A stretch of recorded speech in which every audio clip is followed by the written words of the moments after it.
Patriots are no strangers to big off-season moves. Look at some of the players they have acquired via free agency or trade over the years. Rodney Harrison, Roosevelt Colvin, Corey Dillon, Randy Moss, Wes Welker, Darrell Revis, Stephon Gilmore. And don't forget the 2021 offseason where they gave out $163 million of guaranteed money.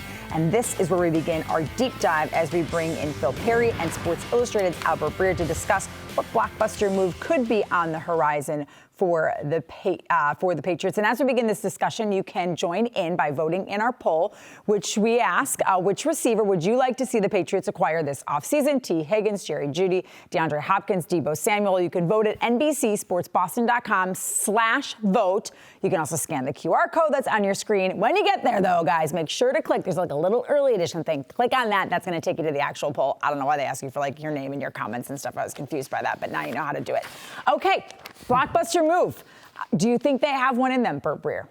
Yeah, I think they do. You know, it's going to be a matter of opportunity. And I think one thing everybody needs to remember is that no one was talking about A.J. Brown or Tyreek Hill or Devontae Adams at this point last year.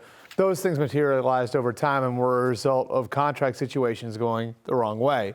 And so I think that that's what this is going to kind of come down to is what happens over the next few weeks with some of the number one receivers in the league and their teams as they try to hash out contract negotiations. Last year was a little unique, Phil, because in 2009, because there was that 2019 draft class of receivers with Terry McLaurin and DK Metcalf and Deebo Samuel and A.J. Brown. All those guys were non-first rounders, so those guys were all going into contract years.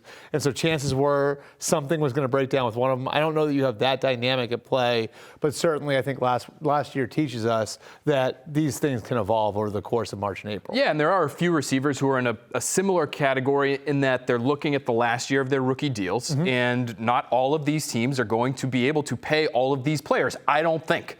So if you're the Patriots, you should be, in my opinion, you should be seeking out those opportunities because you need to get really good, really quickly, Trenni, to get to where you want to be. 8-9's not okay.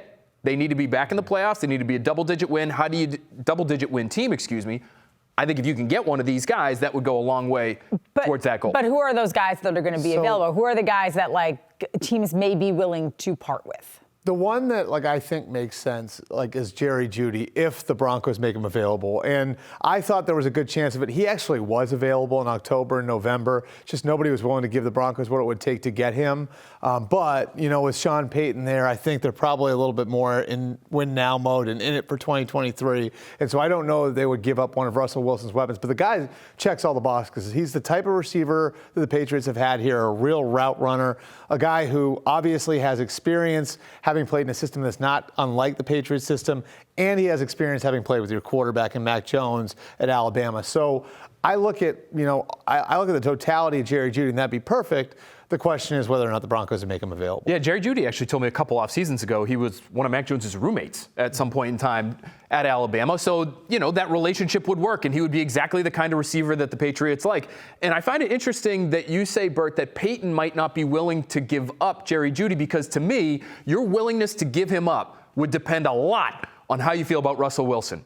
And put whatever weight in this that you would like. But Terry Bradshaw, last week during Super Bowl week, who became friends with Sean Payton and very close with him, it sounds like, during their time together at Fox, basically said Sean Payton initially did not want the Denver Broncos job because he didn't like Russell Wilson. So if he's not in on Wilson, and if he's trying to move away from Wilson, maybe they're trying to stockpile picks. Maybe they're trying to go after a Super Bowl a few years from now. Trading Jerry Jeudy would help in that regard. I got a couple sources on this, too. My eyes. And I saw, the look on Sean Payton's face when he delivered that line.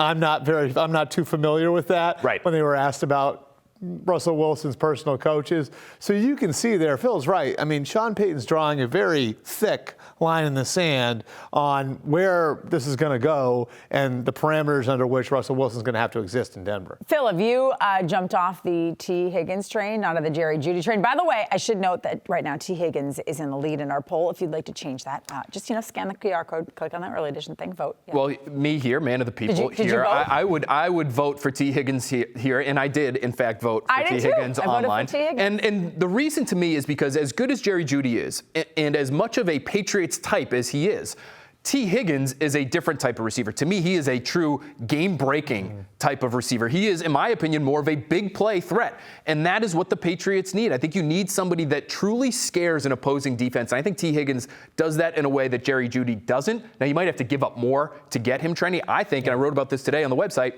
I think you'd probably have to give up something similar to what the Eagles gave up to get A.J. Brown last offseason. Yeah, and I think the one thing with T. Higgins you got to watch here is where the contract negotiations go in the next 3 or 4 weeks. We're going to define that. Remember, the Bengals want to keep T. Higgins. It's not that they don't want to keep T. Higgins. Sure. But they got to take care of Joe Burrow, and they're going to have to take care of Jamar Chase next year. He's number 3 in that list. The one thing that's interesting about this is that he wasn't a first-round pick. So if you are going to give up big-time draft capital to go and get him, you're almost certainly going to have to give him a new contract to go with it. Just like A.J. Brown. Just like A.J. Brown. Whereas with Jerry Jeudy, you'd have the 5th-year option, which gives you a little bit more flexibility. Well, second in our poll right now is Deebo Samuel. Some rumors about him maybe being made available, maybe coming to the Patriots. What do you make of those rumors? You're laughing. Why are you laughing? Yeah, so I checked in with somebody who would absolutely know on this, and they said, A, we're not trading him, and B, they haven't called. So wherever this is, like, it hasn't gotten to the Niners' desks. Like, this isn't something that's been on the table for them at all. Now, like, you look at the Niners' history, could they be enticed to do something like that? Well, I look back at what happened in 2020 when they had to take care of both Eric Armstead and DeForest Buckner, and their solution to that was, we're going to pay Eric Armstead and we're going to trade DeForest Buckner. So they've been creative in these situations before.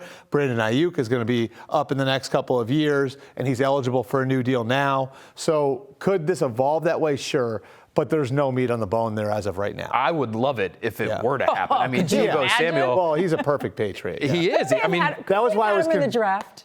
That's why it was That so confounding when they took N'Keal Harry over him, because he seems like he checks everything. I don't know if it was injury situations that he dealt with at South Carolina. I don't know what it was, but he was a special teamer. He's tough. You can line him up in a variety of different ways, and I've spoken to coaches that have worked with Bill O'Brien in the past extensively, and they say they see in Bill O'Brien somebody who absolutely adores a matchup problem, and he loves the hurry up as well if you have the kind of group that can handle it. So he would be the guy, put him in the backfield one snap, in the slot the next, out wide the next, give the defense a ton. It was the 30 visit, by the way. That was why. He was in New England. He came here for a 30 visit. Bill didn't like the way the 30 visit went.